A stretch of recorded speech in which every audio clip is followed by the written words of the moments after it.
Fix Battisi लगवाना चाहते हैं हम, हमारे मुंह में दांत नहीं हैं या खराब हैं जिनको कि निकालना है, हिल रहे हैं, पायरिया है, तो ऐसी किसी भी कंडीशन में अगर हम इम्प्लांट द्वारा फिक्स बत्तीसी, हम चाहते हैं कि बत्तीसी जो हो, हमारे जो नए दांत बने वो फिक्स रहे, हिले डुले ना, निकालने लगाने वाले ना हो, तो उसके लिए जो इम्प्लांट का चयन करना है वो रेगुलर हमारे जो नॉर्मल इम्प्लांट हैं, ट्रेडिशनल इम्प्लांट जिसे हम कन्वेंशनल इम्प्लांट कहते हैं वो करें, या फिर हम बेसल इम्प्लांट करें। बेसल इम्प्लांट एक स्पेशल प्रकार के इम्प्लांट होते हैं जो हम सभी जानते हैं।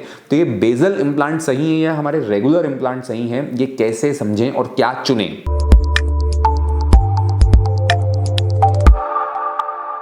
नमस्कार, मैं हूं doctor Ankit, seraphic dental Indore India से।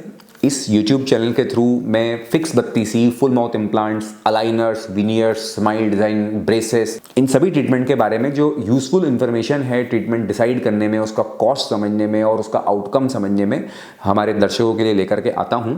तो इस चैनल को सब्सक्राइब करें जिससे कि सभी डेंटल ट्रीटमेंट से जुड़ी जानकारी आप तक हम पहुँचा सकें। आज हम बात कर रहे हैं कि हम फुल माउथ इम्प्लांट, पूरे मुंह की फिक्स बत्तीसी अगर करना चाहते हैं तो हम जो दो मेन कैटेगरी हमारे इम्प्लांट्स की है, एक है रेगुलर कन्वेंशनल इम्प्लांट्स और एक है बेसल इम्प्लांट्स, इन दोनों में से क्या चुनें, क्या हमारे लिए सही है, कौन से इम्प्लांट हमें क्या फ़ायदा देंगे और कौन से इम्प्लांट हमें क्या फ़ायदा नहीं दे पाएंगे, इस बारे में हम थोड़ी सी चर्चा कर रहे हैं। तो देखिए, इम्प्लांट होते क्या है, चाहे वो कोई से भी हो। इम्प्लांट टाइटेनियम के बने स्क्रू जैसे स्ट्रक्चर होते हैं।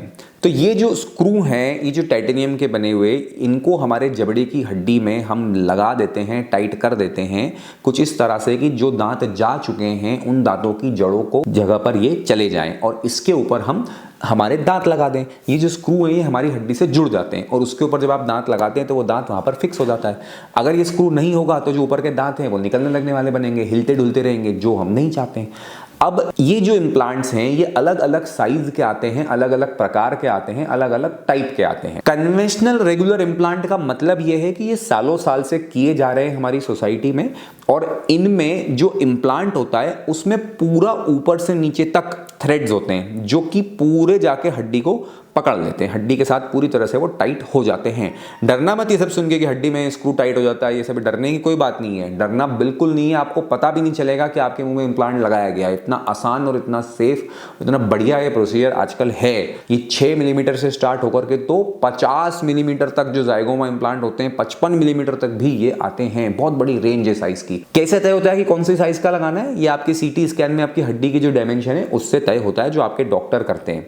सीधा लगाना है, किसी एंगल पे लगाना है, अंदर लगाना है, बाहर लगाना है, सब कुछ आपके डॉक्टर का एक्सपीरियंस तय करता है कि इम्प्लांट वहाँ पर हड्डी में लगना कहाँ है। अलग अलग कंपनी के अलग अलग सिस्टम है, अलग अलग गाइडलाइन है, कुछ में कुछ फायदे हैं, कुछ में नहीं है। तो वो सब भी आपके बजट के हिसाब से, आपकी केस के रिक्वायरमेंट के हिसाब से सारी बातें होती हैं। ये सब बातें तो नॉर्मल इम्प्लांट में भी है, बेसल इम्प्लांट में भी है, दोनों ही तरफ ये सब बातें हैं कि अलग अलग टाइप है, अलग अलग डिजाइन है, अलग अलग कंपनी है, अलग अलग एंगल है, अलग अलग प्रकार से आते हैं। तो वो सब आपके डॉक्टर को तय करना है। आप और आपके डॉक्टर मिल करके अपने ट्रीटमेंट का आउटकम, कितने दिन लगने वाले हैं, क्या रिजल्ट मिलने वाला है, कौन सी ब्रांड के इम्प्लांट यूज हो रहे हैं, किस प्रकार से दांत बन रहे हैं, क्या क्वालिटी में आपको वो काम करके देते हैं। फिक्स बत्तीसी का मतलब सिर्फ एक लाइन में फिक्स बत्तीसी नहीं होता है कि भाई दो जगह फिक्स बत्तीसी लग रही है तो बिल्कुल सेम लग रही है, ऐसा नहीं होता है। मेन फर्क ये है, कन्वेंशनल इम्प्लांट पूरी लेंथ के अलोंग हड्डी को पकड़ता है, पूरी की पूरी लेंथ आप इम्प्लांट की देखें, थ्रेड्स हैं। बेसल इम्प्लांट में ऐसा नहीं होगा। बेसल इम्प्लांट में इम्प्लांट का एक स्पेसिफिक पार्ट जाकर के हड्डी को एंगेज करेगा। हाँ, बेसल में भी ऐसे डिजाइन आते हैं जो पूरी लेंथ को एंगेज करते हैं, बट मेनली जो जस्टिफिकेशन ज्यादा बेसल का है वो तब है जब आपके पास कन्वेंशनल इम्प्लांट करने के लिए हड्डी नहीं है। अगर आपके पास कन्वेंशनल इम्प्लांट करने के लिए हड्डी है तो उनपे भी आप तुरंत दांत दे सकते हैं। इमीडिएट लोडिंग, जैसे फटाफट दांत देना 3 दिन के अंदर बोलते हैं, वो कर सकते हैं। हड्डी के कुछ स्पेसिफिक पार्ट में बस इम्प्लांट आपके एंगेज होना चाहिए ताकि प्राइमरी स्टेबिलिटी है, जो अंदर हड्डी में ग्रिप है, वो बहुत अच्छी मिल जाए। जो हड्डी का सबसे डेंस पार्ट होता है जिसे कॉर्टेक्स कहते हैं, वहां पर ये इम्प्लांट एंगेज हो।